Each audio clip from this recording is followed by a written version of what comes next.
বর্তমান প্রজন্মের কাছে ঈদের আত্মিক ও সামাজিক শিক্ষা তেমন নেই বললেই চলে। আগের সময়ের ঈদ এবং বর্তমান ঈদের মধ্যে ব্যাপক পার্থক্য। এর কারণ কি এবং প্রতিকারী বা কোন পথে? খুবই গুরুত্বপূর্ণ এবং অর্থবহ একটি প্রশ্ন আপনি করেছেন। আজকের প্রজন্মের কাছে ঈদের আসলে সে আত্মিক আনন্দ, ঈদের সে আধ্যাত্মিক আনন্দ এবং সামাজিক শিক্ষা খুব একটা নেই বললেই চলে। এবং আজকাল যে ঈদ আর আজ থেকে 2 দশক 3 দশক আগে যে ঈদ, এই দুই ঈদের মধ্যে ব্যাপক পার্থক্য। আপনার সাথে এ ব্যাপারে আমি পরিপূর্ণভাবেই একমত।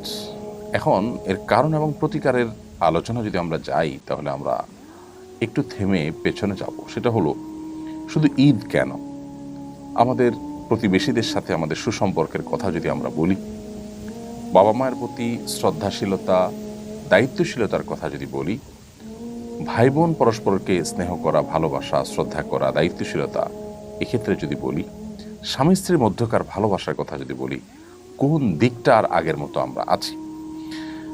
দালান কোঠা এবং ইস্পাত সভ্যতা, এটা মানুষকে বাহ্যিক দৃষ্টিকোণ থেকে উন্নত এবং অগ্রসর করলেও মানুষের মধ্যে যখন দিনই চেতনা না থাকে, মানুষ যখন বস্তুবাদী হয়ে ওঠে, মানুষের মধ্যে যখন নীতি নৈতিকতা এবং মোরালিটির তেমন কোনো ভ্যালু না থাকে, গুরুত্ব না থাকে, দিন শেষে টাকা পয়সা, দিন শেষে চকচকা বাড়ি গাড়ি, এগুলো যখন মানুষের মুখ্য উদ্দেশ্য হয়, সমাজ যখন সেই কেন্দ্রিক হয়ে পড়ে, তখন মানুষের জীবনটাই অনেকটা প্লাস্টিকের মতো হয়ে যায় এবং সব কিছুতেই মানুষ অনেকটা আর্টিফিশিয়াল হয়ে যায়।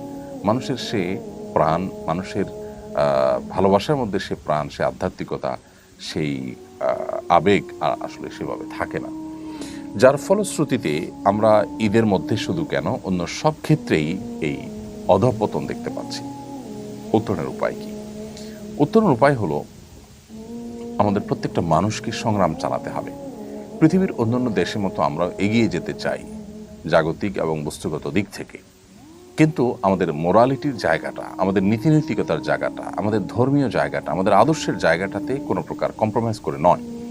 আমরা যদি একটু কম উন্নত দালান কোঠার মধ্যে বসবাস করি, আর আমাদের মধ্যে সৌহার্দ্য, সম্প্রীতি, ভালোবাসা সেভাবে থাকে, তাহলে সেটা আমাদের জন্য অনেক বেশি সুখের কারণ হবে তুলনামূলকভাবে সেই দালান কোঠার চাইতে, যেটা অনেক চকচকে, যেটা অনেক উন্নত, যেটা অনেক দৃষ্টিনন্দন, কিন্তু সেখানে থেকে আমাদের মধ্যে যদি সেই পারস্পরিক সৌহার্দ্য, ভালোবাসা, সম্প্রীতির ঘাটতি থাকে, তাহলে এই লাইফের চাইতে আমাদের তথাকথিত অনুন্নত লাইফটা অনেক ভালো।